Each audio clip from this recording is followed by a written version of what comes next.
On devrait partir dans 1 minute, mais il y a un léger décalage. On attend les instructions avant que de libérer. On remarque également la présence du président du comité d'organisation, Stéphane Conti. On a également, avec la casquette orange, le responsable du site ici, Balamont. Vous êtes filmé par la com. Il y a Laura également, Valérie. Et puis voilà, on va vous voir dans quelques instants prendre le départ de ce 10 km. Cela fait déjà 35 ans qu'un certain Dominique Zéphus, a remporté cette épreuve en ouvrant le 29 novembre 1986. Dania Kaiser était la première des féminines à remporter cette épreuve. Les foulées automnales de Meyrin ont connu plusieurs vies avec la première épreuve qui s'est déroulée avec grand succès. Après, on a dû s'arrêter à la 3e parce qu'il y a eu un petit problème. On a repris un peu plus tard pour la 4e. On est allé jusqu'à la fin du siècle dernier. Après, on s'est arrêté pendant une douzaine d'années. On a repris les foulées automnales. En 2010, souvenez-vous, il y avait beaucoup de neige ici. Il y avait au moins 30 cm. Et puis l'arrêt, je crois que c'est bon, on peut donner le départ. On va ouvrir la barrière, vous pouvez vous approcher, on va pouvoir vous donner le départ de la Meyrin Run officiellement.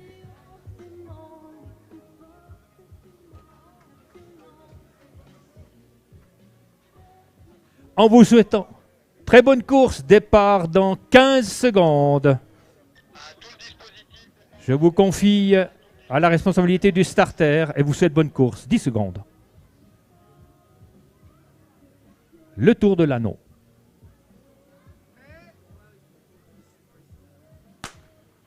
Et c'est parti. Voilà donc, mesdames, mesdemoiselles, messieurs, le 10 km officiel de la Meyrin Run, désormais dans sa partie sportive.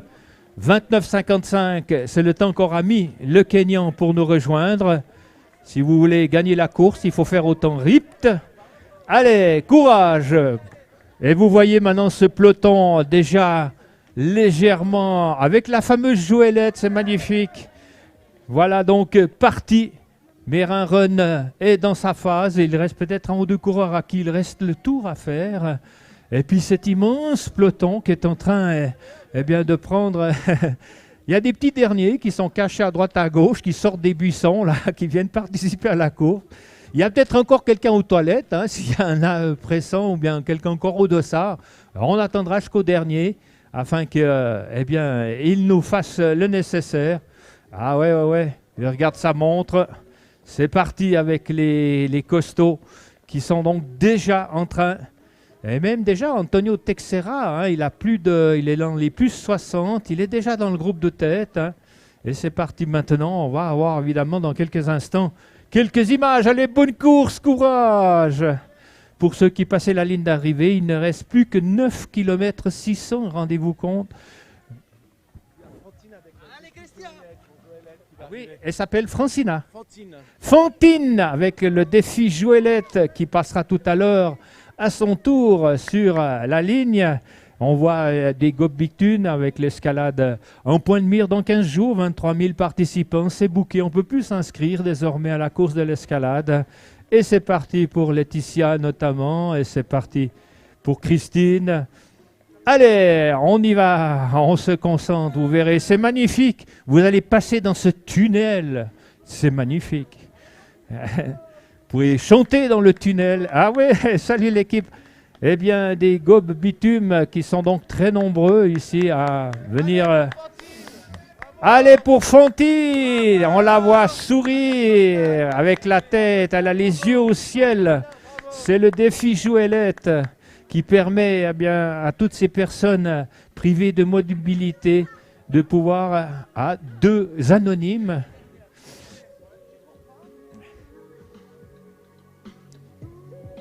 et puis on va forcément avoir quelques images, si je me retourne. Ah oui, déjà avec le groupe de tête.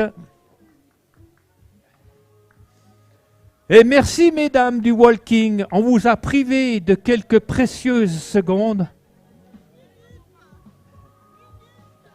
On vous a bloqué, mais on va enlever la minute. On était obligé de le faire. Ah, cette organisation, on voit que madame, elle n'est pas contente. Il y a plein de gens qui étaient là-bas, qui n'ont pas respecté les trucs. Ah oui. Ah ben vous êtes, ben voilà, madame était un petit peu fâchée, ben voilà, ça arrive, hein. On essaye de faire tout juste, mais des fois on n'y arrive pas. Madame, vous pouvez aller au ravitaillement, hein. Si vous loupez le ravitaillement, c'est là sur votre droite, hein. Vous ne viendrez pas vous plaindre, hein. Voilà, vous avez gueulé, puis on a loupé le ravitaillement, hein. Ah, ah. Qu'elle nous pardonne, ben, on essaye des fois, ben voilà, on n'est pas content, ça arrive, et oui, et ben voilà, c'est la course. On essaye de faire tout juste, mais c'est pas toujours possible. Avec une jolie chanson de Attic qui va nous calmer les esprits. On vous souhaite à vous tous une bonne récupération.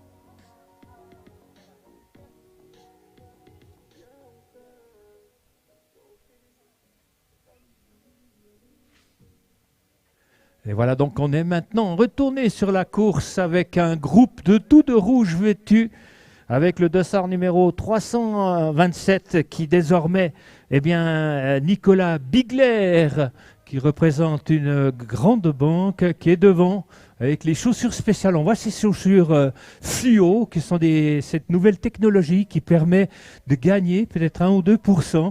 On voit également avec le maillot du Lausanne Marathon. Ici, avec le dossard numéro 200, eh bien, c'est une des compétitrices, c'est Sarah Seiler, qui va également jouer les premiers rôles. Et voilà, c'est en train désormais de se décanter. Ils sont déjà en train de sortir du lot. 4 coureurs font le nécessaire, toujours en tête avec le dossard numéro Bigler, avec le numéro 327, qui a pris un très départ appuyé. Il est en train de faire la différence, semble-t-il. On voit que des voitures sont bloquées. Il y en a certaines qui essayent de passer, hein. Ce n'est pas toujours évident. Des fois, le dimanche matin, certains n'ont peut-être pas encore l'habitude. Il a fait déjà 5 minutes de course sur ce 10 km. On va voir celui qui l'accompagne. On avait vu donc tout à l'heure Sarah Seiler. On est dans le centre de Méran, on est reparti là-bas. On a fait des tests pour avoir des images sous le tunnel, sous la tranchée. On verra si cela aujourd'hui se vérifie. Normalement, ça devrait pouvoir jouer. Techniquement, c'est un gros travail qu'a réalisé MSO Chrono pour vous permettre d'avoir ces images. Ici, en direct de la course, on le remarque sur le grand écran, avec désormais toujours ces 4 coureurs en rouge, dominés par Bigler, notamment à ses côtés. Si j'arrive à deviner son numéro, et puis parmi, Maître Gims qui est venu à Genève il y a de ça 3 ans, qui accompagne en musique, eh bien, elle se belle foulée que cette championne doit être dans le groupe de tête. Alors, le coureur prend à gauche sur le trottoir. Et voilà, toujours, vous voyez, également tous les bénévoles qui sont les plantons, comme on les appelle, ou les volontaires sportifs pour les Lausannois notamment. Ah oui, c'est Maître Gims avec Vianney, un des grands succès d'il y a déjà 2 ans. Eh oui, Mérin est encore endormi. Avec le dossard numéro 223, on reconnaît Kozuke Omagari. Là, on traverse. Ah, c'est joli là dans cet endroit.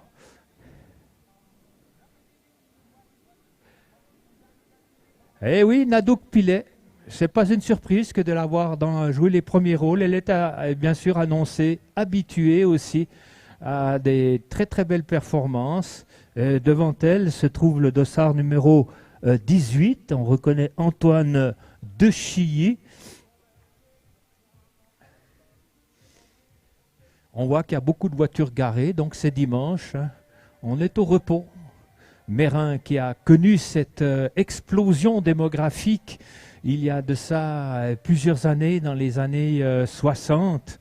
Ici, en Champfréchet, le collège a été construit en 71 avec une architecture qui avait été au début controversée et qui s'est avérée très plaisante avec ses bâtiments en forme de tentacules.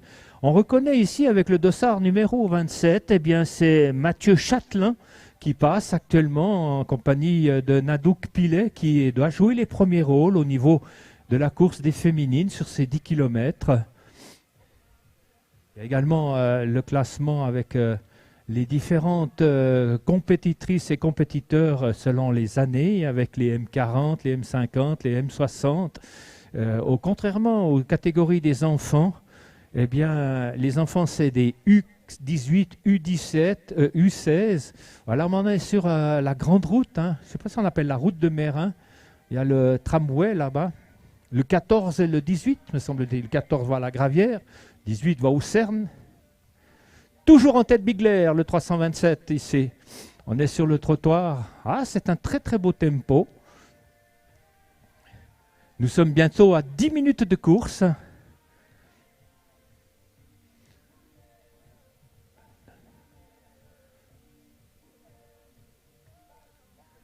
Et le petit virage, on va redescendre très très très légèrement. On voit donc toujours ce quatuor des rouges vifs aux couleurs de Meyrin-Run d'ailleurs. Et vous voyez que les bagnoles à droite sont bien déviés, puisque le tunnel, cette fois-ci de la tranchée, va leur être bien réservé. Voilà, on descend et puis on va se retrouver, voilà, qui est fait. Les voitures, eh bien, elles doivent cette fois-ci regarder passer les coureurs. C'est assez singulier. Nicolas Bigler est toujours avec ses grandes foulées. Et puis, nous sommes à la hauteur de la station et dans quelques instants, ils vont plonger. Alors, on va voir. Dans quelques instants, on aura le podium des 5 km alors que la course continue de se dérouler. On va se retrouver donc pour tous ceux et toutes celles qui ont animé les 5 km, les coureurs et coureuses que j'ai mentionnés il y a quelques instants. C'est dans moins de 5 minutes qu'on vous donne rendez-vous directement à la salle des fêtes pour le podium. Alors que dans le 10 km, c'est toujours encore indécis à l'image de ce qu'on en a vécu sur le 5 km avec notamment Mengstu, qui aura eu raison de Yannick au dernier moment dans le final. Voilà encore un coureur devant avec la course qui se trouve en compagnie de Nadouk Pilet notamment, qui est là, ici, en bonne compagnie avec des messieurs qui sont très concentrés. Là, on est à peu près à 1 minute 30. Voilà, dans le tunnel, ah ben ça passe, c'est magnifique, hein, la technique qu'a réalisé MSO.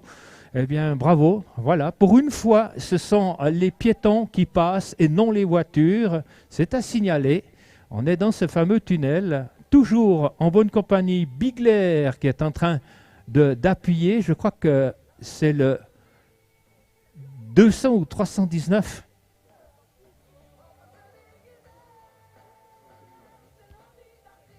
J'ai reconnu le 179 comme coureur. Eh bien, on a normalement Alain Ardif et le 310, ici avec le maillot du Lausanne Marathon, Julien Despréaux.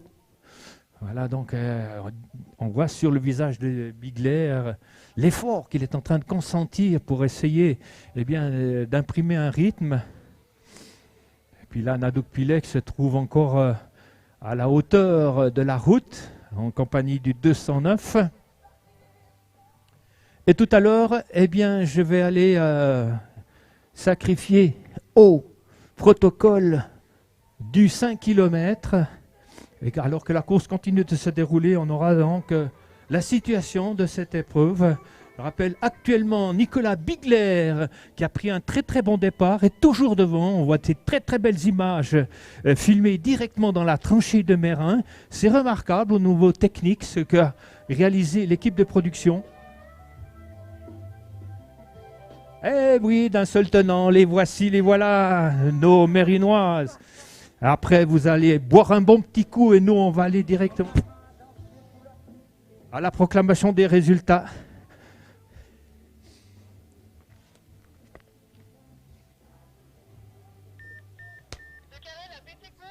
a une petite qui s'est blessée.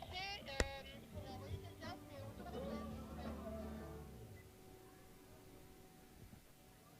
Et voilà donc, mesdames, mesdemoiselles, messieurs, dans quelques instants, on va se retrouver pour les 5 km. Les podiums officiels, la cérémonie va commencer à 11h30, pile. On vous donne donc tous rendez-vous pour ceux et celles qui ont animé cette épreuve.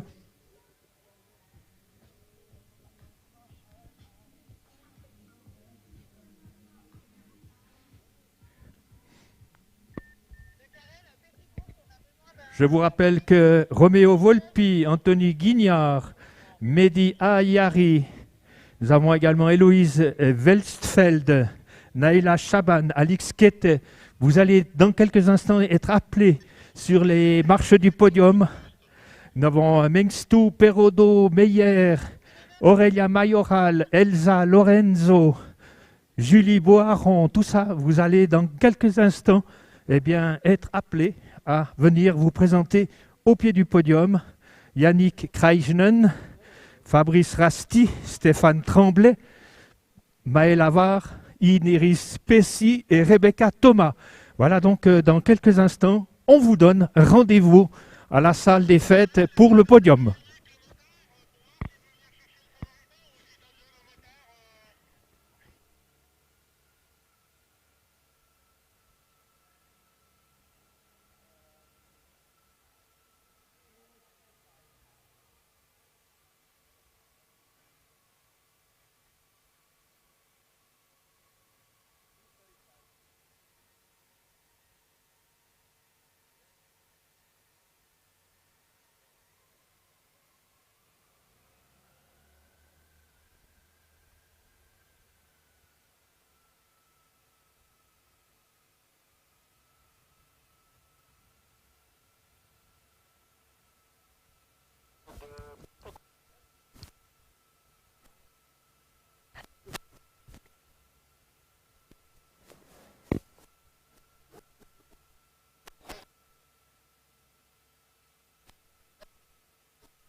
Voilà donc, mesdames, mesdemoiselles, messieurs, le podium de cette épreuve des 5 km. On commence tout de suite parce qu'il nous faut retourner sur le parcours du 10 km qui va connaître son épilogue d'ici quelques instants. Nicolas Bigler est en train de mener cette épreuve.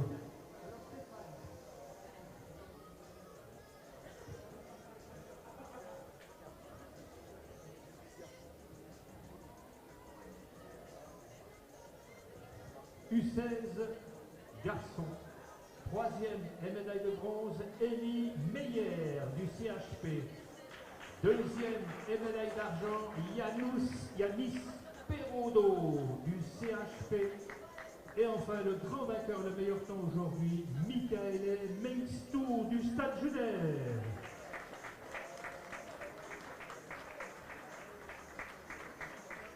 Performance remarquable qu'ont réalisé 16,40 pour le vainqueur, 17,07 pour Yanis et 17,25 pour Élie. On les retrouve bien évidemment à la course de l'escalade.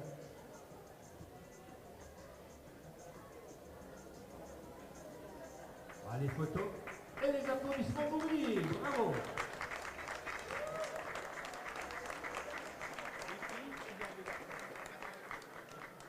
Merci les garçons, on passe aux filles U16, pardon. Troisième pour les filles U16, Julie Boaron du Versoix Athlétisme. Deuxième médaille d'argent du Stade Genève, Elsa Lorenzo. Et enfin, la grande victoire sourit à la favorite de cette catégorie, médaille d'or en 21,47, Aurélia Mayoral.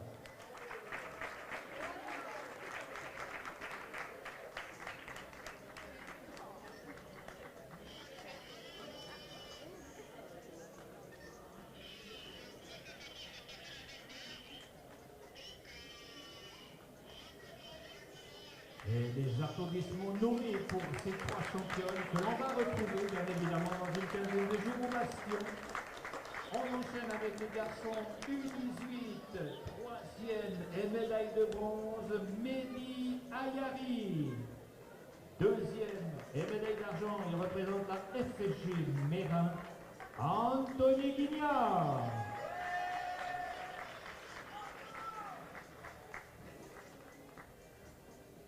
Et enfin, la victoire pour celui qui réalise l'excellent temps de 18,08 nous vient de Chabannes-des-Bois, Roméo Volpi.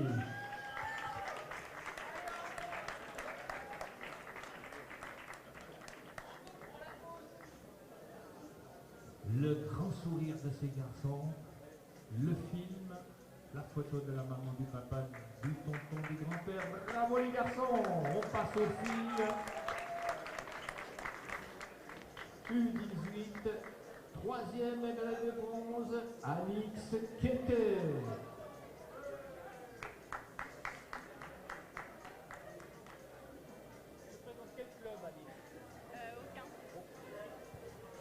Deuxième et médaille d'argent, elle représente le CHP Genève, Naïla Chaban.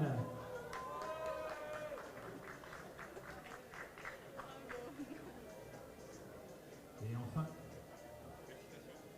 le premier rang en 21-27, elle nous vient de Ferney, Héloïse Westfeld.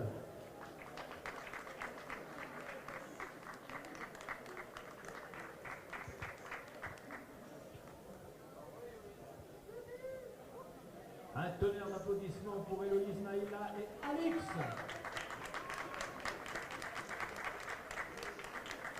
Et on enchaîne avec les hommes sur ce 5 km, toutes catégories confondues avec une catégorie adulte. Troisième médaille de bronze, comme il y a 2 ans, Stéphane Tremblay de Sport Attitude. Deuxième, Fabrice Rasti de Collonges.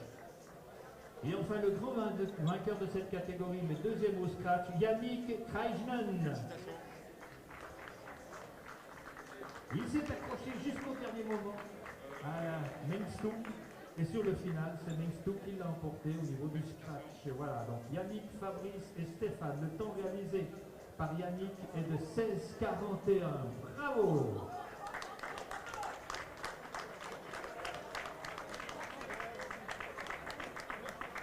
La belle photo se prépare les féminines de ce 5 km. Après, on retournera sur le live du 10 km. Troisième, c'était aussi une des grandes favorites. Elle avait fait 5e lors des 20 km de Genève. Troisième médaille de bronze, Rebecca Thomas.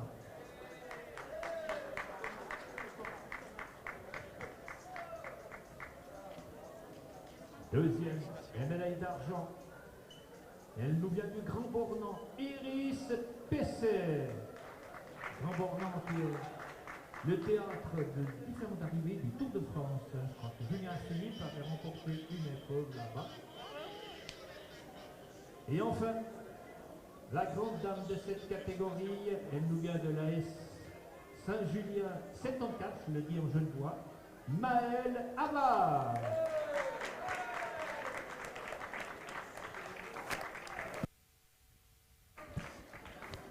Je vous rappelle qu'il y a aussi un tirage au sort à 13 h pour gagner d'autres prix, bien évidemment, mesdames, messieurs.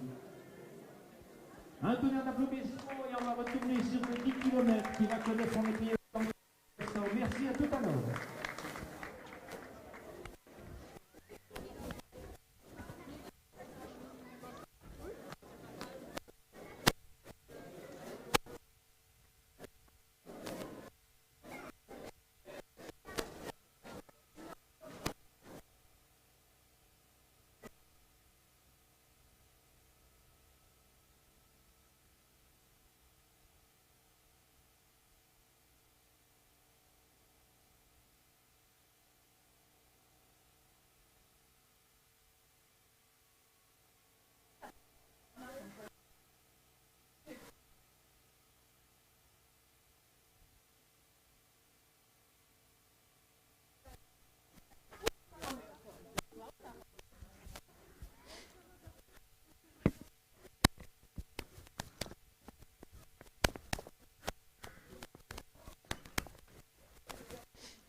Et voilà donc depuis quelques instants vient de se terminer la cérémonie protocolaire des récompenses du 5 km où tous les concurrents se sont bien mobilisés pour être sur le podium. Merci et bravo en tous les cas. On l'a fait un petit peu au pas de charge pour nous permettre bien de repartir sur le final de l'épreuve du 10.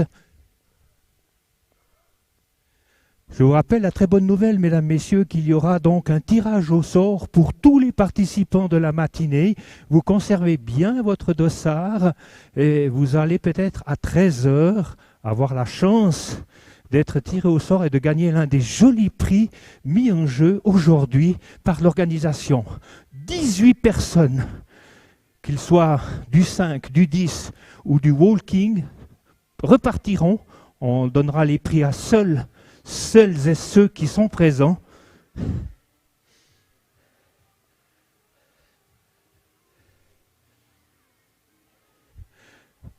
Alors avec la musique de notre ami Maître Gims, on est reparti sur les images du direct de ce 10 km qui va connaître son épilogue.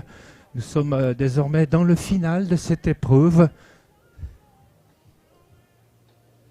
Alors, je ne sais pas si entre-temps, alors qu'on voit avec le 291,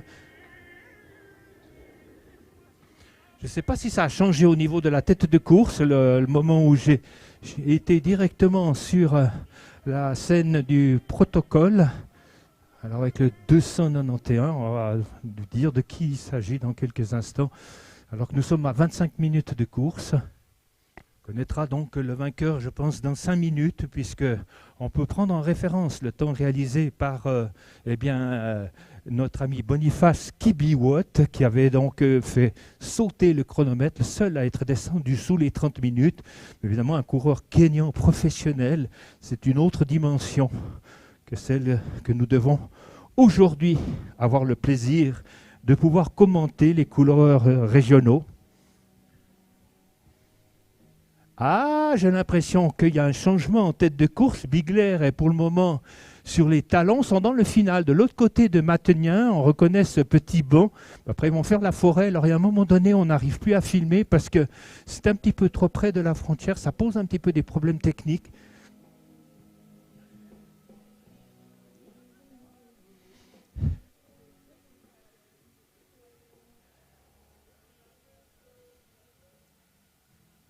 Alors nous sommes avec la concurrente portant le dossard numéro 291, et bien c'est Marilyn Rossi qui est d'ailleurs la vainqueur sortante d'il y a 2 ans, donc c'est pas une surprise que de l'avoir filmée, peut-être devrait être devant ou derrière, j'ai pas pu suivre évidemment, j'étais au protocole de la course des 5 km.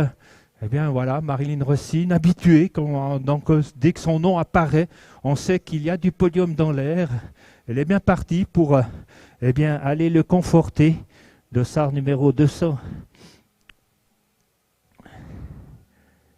Elle est née en 1976, donc elle avait 10 ans lorsqu'a eu lieu la première organisation de la Mérin Run qui s'appelait la foulée automnale de Mérin. Vous voyez, toutes ces chaussures fluo, à mon avis, ça doit être ces nouvelles chaussures qui ont défrayé la chronique lors des Jeux Olympiques de Tokyo, qui faisaient normalement gagner quelques précieuses secondes, parce qu'elles ont dans un matériau très, très, très particulier. Marilyn est bien accompagnée avec le dossard numéro 35, et on reconnaît Patrick Play, qui est également un très, très bon athlète, Patrick Play, qui joue le rôle de lièvre, en fait. Puis là, on est dans une région où la liaison est difficile à obtenir parce qu'on est éloigné, puis il y a les bâtiments de l'autre côté de Mérin, parce qu'ils vont s'enfoncer du côté de Matenien désormais. Dans quelques instants, il y aura un virage à gauche, un joli endroit de promenade. Je pense que le dimanche après-midi, lorsque le soleil revient, on annonce un peu de soleil, la pluie c'est pour ce soir ou dans la soirée qui nous mènera au lundi. Voilà la foulée de Marilyn Rossi, que l'on voit maintenant toujours débouler. Patrick Play la suit comme son ombre, en l'occurrence, ne joue plus son rôle de lièvre. J'ai l'impression qu'il est en train de marquer le pas. Ah non, là on est au chemin des Ceps, en fait. On est dans la descente de ce joli endroit également de promenade. Ici, elles vont se retrouver du côté du chemin, du croisement du chemin de la Marouette. Ici, on est en légère descente, ça ne se voit pas sur l'écran de votre moniteur. On a l'impression que c'est du tout plat, mais là, il y a une légère descente. Voilà, le motard, le caméraman fait du tournicotis, comme on dit. Alors, Patrick Play, Marilyn Rossi sont actuellement filmés par l'une des deux caméras mobiles. Là, c'est le virage à droite. On fait un petit bout tout droit, puis après, on va tourner à gauche. Elle doit être je pense, dans les 30 meilleurs de cette épreuve, qui, bien sûr, pour les hommes, sont déjà très, très loin. Eux doivent déjà être à Matenien. Là, on est encore, il reste encore ici, à ce moment-là, 3 km, en tout cas, 3 km et demi. Après, c'est le virage à gauche, et on va reprendre un chemin caillouté, puis une légère montée, voilà, à ce moment-ci. C'est un parcours également, mesuré. Voilà, ici, on n'y paraît pas, c'est également une légère montée, mais très légère, mais au bout de 7-8 km, ça commence à peser. Ici, on voit que Patrick Play s'arc-boute un petit peu pour essayer de suivre. Et vous voyez, là, dans les gants de Marilyn, on voit qu'elle appuie un peu plus, que la foulée est moins fluide, mais c'est normal, parce que ça côte un petit peu ici à ce moment-là. Ici, grâce avec les moyens de diffusion, on a vraiment Marilyn et Patrick unis en bleu, comme le ciel sera tout à l'heure dégagé. Voilà, la tête de course, on vient de l'entendre par Christophe, est à Matenien, donc ce charmant petit village qui fait partie de la commune. En son temps, c'était deux communes différentes. Ici, on est au croisement de la Marouette, donc on doit aller deviner là-bas derrière et puis repartir. On est là toujours. Voilà, la tête de course désormais dans la descente. Et je vous parlais d'une jolie petite ferme. Ils vont dans quelques instants sur la gauche être à la hauteur de cette ferme où il y a vraiment des bûches pour tenir environ 3 ans, on peut dire. Mais ils sont très bien placés. Voilà, la ferme vient d'être dépassée. On n'a pas vu les bûches, mais en tout cas, je me souviens lors de la reconnaissance. Alors ici, c'est une légère descente qui va amener les deux hommes de tête du côté de la rue des Lattes dans quelques instants. Ils sont dans ce joli petit chemin d'accès à Matenien. Et puis, c'est une petite descente qui s'offre à eux. L'occasion de récupérer, on le voit d'ailleurs dans la foulée un petit peu plus fluide que nous gratifie l'homme de tête qui a repris donc le commandement de cette épreuve, Nicolas Bigler, avec sous ses basques le coureur aux couleurs du Lausanne Marathon, cette épreuve qui cette année malheureusement a dû être connectée, n'a pas pu se dérouler en présentiel. C'était pour les Lausannois un petit peu trop compliqué. Voilà donc le duo de tête qui est rattrapé par la moto, bon, Bigler toujours, mais derrière, je n'ai pas pu identifier le numéro pour être sûr du coureur en question. Voilà, ils sont au latte. Dans quelques instants, ils vont faire le virage sur leur gauche. Puis on va deviner le numéro de ce coureur, je crois 316, avec une très très belle foulée. Tous les deux ont, sans le vouloir, les mêmes couleurs, en ayant un maillot différent. Est-ce que Bigler aura eu raison de son compère d'échapper? En tout cas, il est en train d'appuyer. J'ai l'impression que Bigler, voilà, c'est fait. Il a fait ce qu'il fallait au bon moment. Il a senti qu'il revenait, il vient de se tourner et puis de s'apercevoir qu'il a fait la différence. Bigler est en train désormais d'aller asseoir ce qui sera pour lui sa première victoire, mais on l'a vu très très affûté, vous voyez, il doit mesurer au moins 1m92, 1m93 comme ça.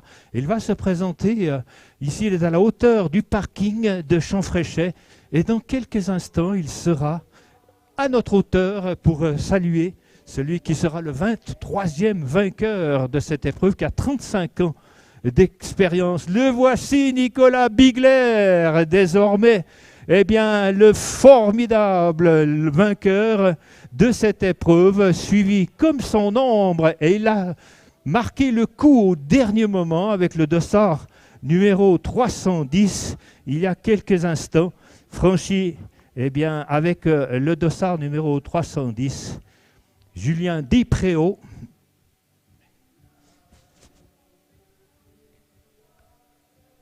Bravo, magnifique performance alors que les dignes dauphins sont en train d'en terminer maintenant. Alors une place symbolique sur le podium vient également à l'instant même d'être obtenue avec Kevin André, 3e, et Dimitri Bussard qui échoue aux portes du podium, 4e, avec le dossard numéro 174. Voici l'arrivée d'un coureur qui était dans le groupe de tête à un moment donné. Piero Panozzo termine premier dans sa catégorie en étant 5e. Victoire de Piero Panozzo dans la catégorie des coureurs M40, c'est-à-dire les coureurs de plus de 40 ans. En 40 à 49 ans, c'est les M. Comme j'expliquais tout à l'heure, les U, c'est le contraire dessous pour les jeunes.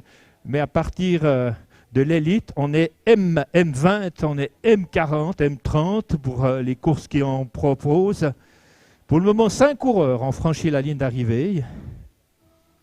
Nicolas Bigler aura été le héros de cette épreuve en étant dans le coup du début à la fin.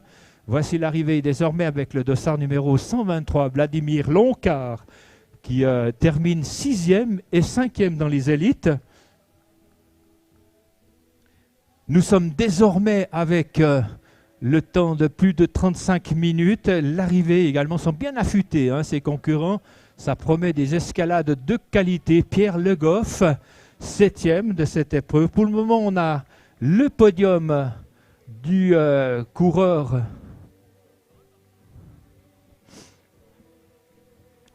Alors, Bigler, 33-14 le temps.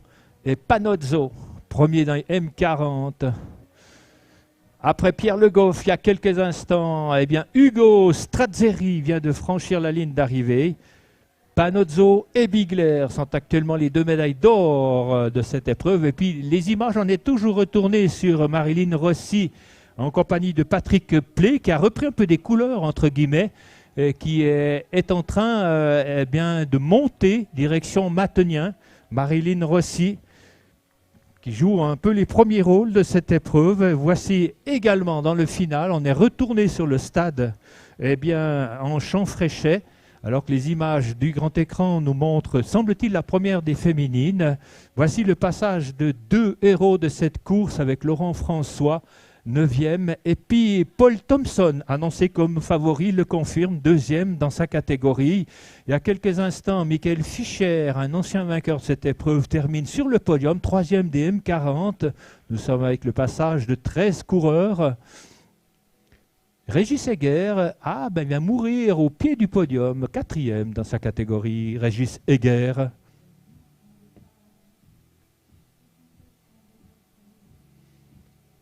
C'est notre ami M. Pokora, un de ses grands succès que l'on écoute.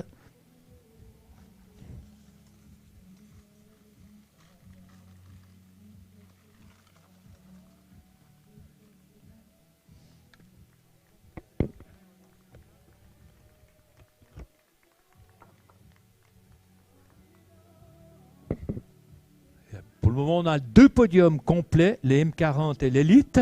On attend bien sûr que de compléter tous les autres, les M50, les M60, puis après les féminines. Alors que on a maintenant des images sur le grand écran de la ligne d'arrivée. Nous sommes avec le 15e coureur qui vient de nous rejoindre, Kevin Delfour. Bravo également pour ces 10 km 33 minutes. Ça reste un superbe temps pour des régionaux. Et Nicolas Bigler a fait le nécessaire pour le réaliser. Pedro Montero termine à l'instant même. Et nous avons maintenant différentes arrivées avec Yanis Paolelio.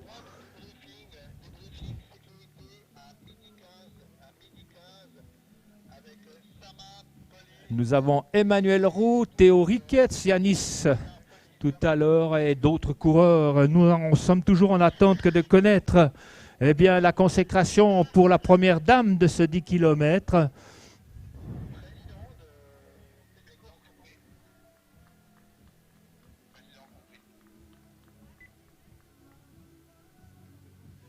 Nous avons Maurice Sonneville qui vient de remporter la victoire chez les M50. Maurice Sonneville de Rolex Sport, victoire en prenant le 22e temps, magnifique performance.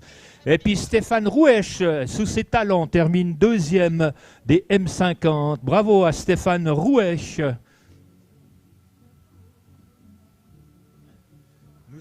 Nous avons maintenant Alexandre Ramseyer qui termine.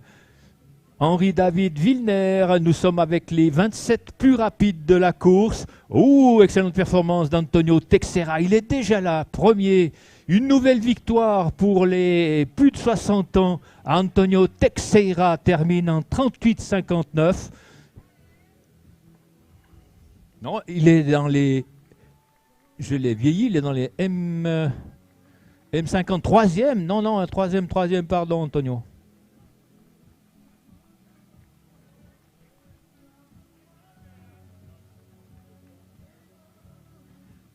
Cédric Lovis a terminé. Arnaud Metnier, Daniel également. Antoine Salamolar est déjà de retour, 12e dans les M40.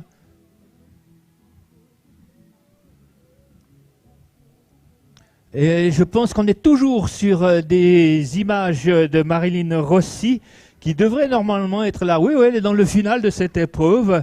Elle va se présenter en grande vainqueur féminine tout à l'heure dans l'anneau de Champfréchet qu'elle a quitté il y a une quarantaine de minutes. Eh bien, bravo pour l'expérimenter, alors que devant elle, on a le plaisir d'avoir Sylvain, Thierry, Charpiot, Douillet. Attention, mesdames, messieurs, dans quelques instants, l'arrivée de la première dame de cette épreuve. On rappelle que l'épreuve a été remportée par Nicolas Bigler et qui aura fait la course avec le peloton de tête in extenso. Et puis, on va découvrir le final de cette épreuve qui va... Voilà, elle est en train de franchir les derniers hectomètres, alors que de notre côté, on a Félix Jamignon, Vincent Rotache qui ont fini leur épreuve. Encore un autre Mérinois en vue de la ligne d'arrivée, après Bradley Vionnet. Alors on verra si Patrick Play aura fait le nécessaire pour l'accompagner jusqu'au bout, alors qu'on est dans les un peu plus de 40 minutes de course. Joao Gonçalves, Hervé, avec Christian Abeck. Ah oui, Patrick Play est parmi nous, le dossard numéro 35. Et Marilyn Rossi, mesdames, messieurs, dans ses derniers hectomètres. Voici la grande dame de cette édition 2021. L'expérience, l'expérimentée. Je rappelle qu'elle est née en 1976. Elle remporte l'épreuve de fort belle manière. À un moment donné, elle était dans le groupe de tête. On parle des féminines. C'est 41-22 pour le résultat de Marilyn. Et on n'attend que de connaître évidemment l'ossature du podium des féminines, alors qu'on est avec Jean-Luc Monin qui termine 12e de sa catégorie, Alexandre Henriquez. L'arrivée de Swan Overson va-t-elle faire aussi bien qu'il y a 2 ans? Eh bien non, la même chose, 4e. Ah, c'est la médaille chocolat pour Swan.